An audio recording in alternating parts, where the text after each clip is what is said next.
Altra partita di rodaggio per l'Acragas prima del campionato di promozione, sconfitta in casa 2-1 dalla San Margheritese. L'intervista a Ignacio Lopez. Come stai? Bene, tutto bene.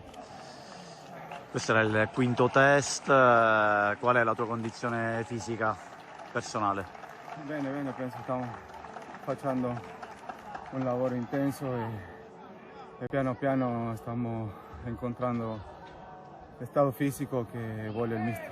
Quanto servono questi test, questi allenamenti per migliorare? Servono assai perché questo tipo di partite che sono più realtà di gioco che incontreremo in questo campionato, penso che dobbiamo valutare e migliorare tanto.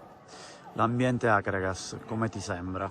Come ti stai trovando? Mi piace assai, è un ambiente vicino al nostro, nel quale io ho cresciuto e penso che i tifosi, tutti a Agrigento, sono un calciatore in più, quindi dobbiamo stare sereno e sapere la città che rappresentiamo.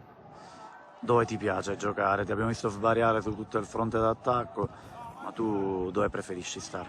No, sono attaccante, però dove manca, dove il mister mi vuole, sono a disposizione per farlo della miglior maniera possibile.